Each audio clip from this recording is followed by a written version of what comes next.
This is our water tank. This is the new one and the bigger one. That is the smaller one and the older one. Today I want to show you as to where and how we get our water from. And it sounds like a pretty boring topic, I know that, but stick around. I promise you this is pretty interesting.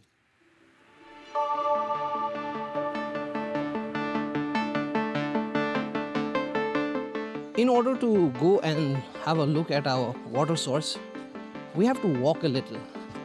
And this is the way through which we usually go. It's a short distance, a short walk of about maybe 2 minutes or less. It may be looking pretty amazing, you know, all this walking through the forest going to the water source. But for us, it is not always amazing because when it is raining like crazy, this becomes a nightmare. When I was a kid, sometimes we had this set duty of going and fixing water every other evening. This is where our water comes from. But see, there's water. This is a perennial source.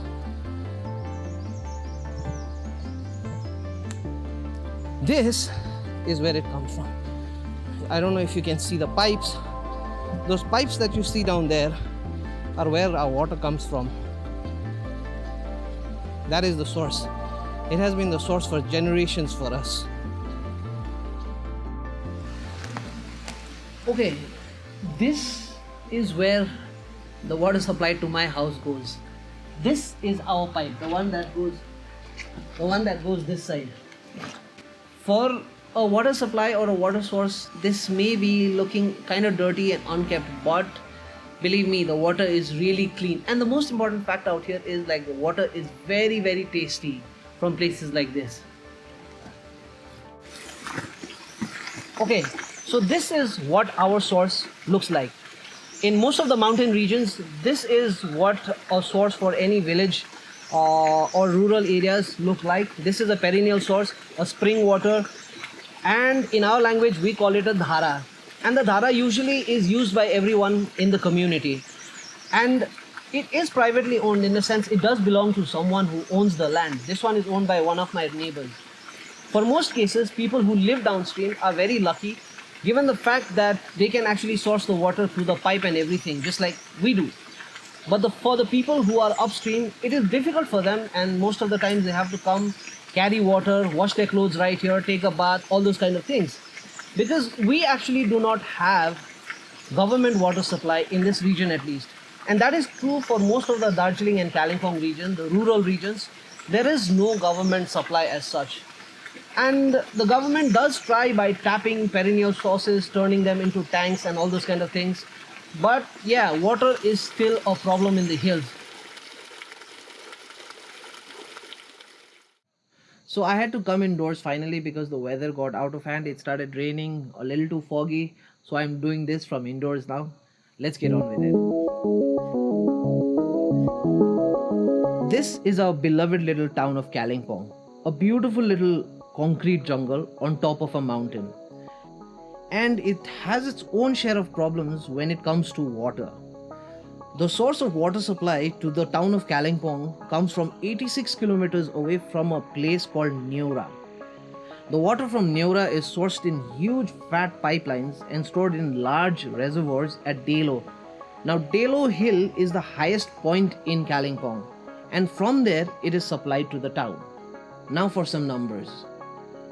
Kalimpong as a town is supposed to get 1.5 mgd of water. MGD stands for million gallons per day.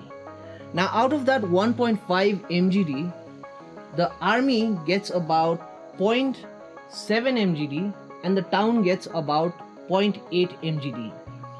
Now it may look a little unfair that for a population in the army for about 3,000 to 5,000 people they are getting 0.7 mgd, and for a population in the town, for a population of about 30,000 to 50,000, you are getting only 0.8 mgd.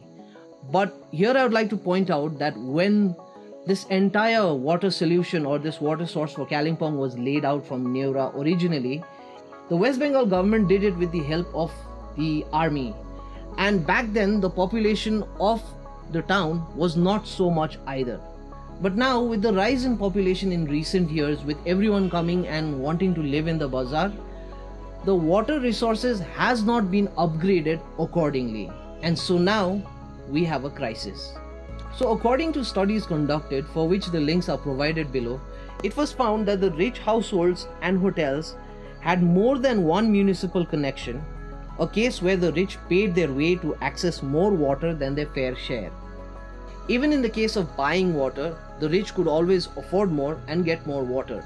And for the rest of the crowd who are not so rich or not so poor, it is all about the hustle. It is a hustle between the government sources, between the private sources and the perennial sources. And at the end of the day, it all comes down to perennial sources.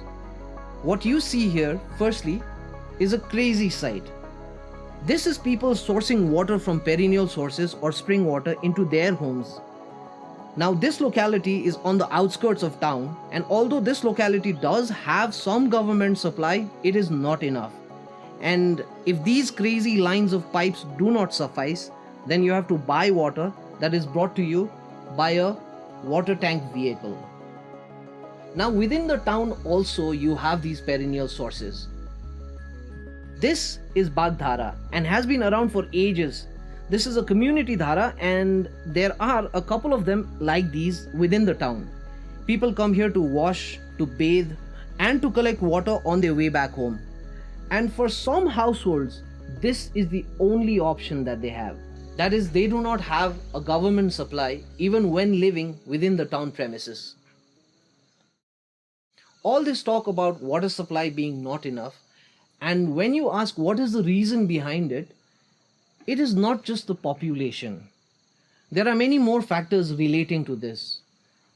And in order to have a closer look at this, we have to again look at our perennial sources.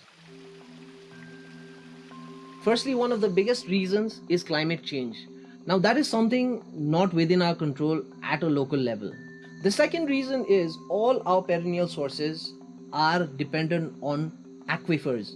Aquifers are natural water systems underground. In recent years, these aquifers have not been able to recharge themselves adequately, and this is because of the increase of concrete surfaces everywhere. When I say concrete surfaces, I do not mean just our urban areas. I'm also talking about all the roads and drainage that we have even in our rural areas and villages. We all know that our roads become kind of like a river during the high monsoons, and we make drains to counter that, and these drains take the water straight away to the river, directly to the river. Now, this increase in the concrete surface has led to high surface overflow, disabling water catchment into the ground, which then leads to insufficient recharge of our underground aquifer system, which is why we now have drying springs. There is also another reason for drying springs. The springs are drying up because the underground flow path of the springs are changing. Now, this is caused by various things. One of the major things that it is caused by is earthquakes. But the other thing is also because of the use of heavy machinery, like we are using excavators and bulldozers on construction sites. And what this does is, this lets out a continuous vibration which slowly changes the flow path of the water underground. And also incessant vehicular traffic, heavy traffic, has also caused and contributed to this change of flow path of underground water systems to a certain level. So if we keep on moving in the same direction, we are heading towards some serious chaos where water supply is concerned in the next decade or two. Human progress has always come at a price, and I guess this is one of them. On a more positive note, I think all of this gives us an opportunity to look at things more closely and to work towards fixing them. Like, I think it is time that we look into better supply systems, better watershed management, and also take a closer look at water harvesting systems and conservation of perennial resources. And also maybe also start metering systems for water so as to ensure fair distribution of water to everyone. Well, I think it was quite a class today, and I hope you got some value out of this video today.